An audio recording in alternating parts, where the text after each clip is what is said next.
ഇത് കണ്ടോ കൂട്ടുകാരെ, നമുക്കിന്ന് ബ്രേക്ക്ഫാസ്റ്റിന് പുട്ടും കണ്ടില്ലേ, പുട്ട് ഈസി ടെക്നിക്ക്. ഇതാ ഇത് പയറാണ് കേട്ടോ.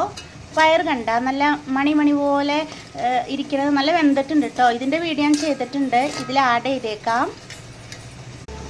പുട്ട് ഇടിയപ്പ പാത്രത്തിൽ മണ്ണപ്പം ചുടുന്നത് പോലെ ചുടുന്നതാണ് കേട്ടോ. ഒരു പാത്രത്തിൽ പുട്ടിൻ്റെ പൊടിയും തേങ്ങയൊക്കെ നിറച്ചിട്ട് പപ്പടം പൊരിക്കണണ്ട. പപ്പടത്തിൻ്റെ പൊടി തട്ടിക്കളഞ്ഞിട്ട് പപ്പടം കുത്തി വെച്ചൊരു ഹോൾ ഉണ്ടാക്കിയിട്ട് ഇതാ കണ്ടില്ലേ, ചരിഞ്ഞ് ഇടണോട്ടോ. അല്ലെങ്കിൽ പലർക്കും പപ്പടം പൊരിക്കാൻ അറിയില്ല, ഇങ്ങനെയാണ് പപ്പടം പൊരിക്കേണ്ടത്. അപ്പോൾ ഇങ്ങനെ കുത്തിടുമ്പോൾ ചെറിയ പോളകൾ വരും, അല്ലാന്ന് വെച്ചാൽ വീർത്ത് വരും. അതിനേക്കാൾ രുചി തന്നെയാണ് കേട്ടോ. ചരിച്ച് വറക്കണോട്ടോ, അല്ലെങ്കിൽ വെളിച്ചെണ്ണ തെറിച്ച് കൈ പൊള്ളിപ്പോവും. പുട്ടും പയറും പപ്പടവും നമ്മുടെ മലയാളികളുടെ ഇഷ്ട ഭക്ഷണമാണ് കേട്ടോ.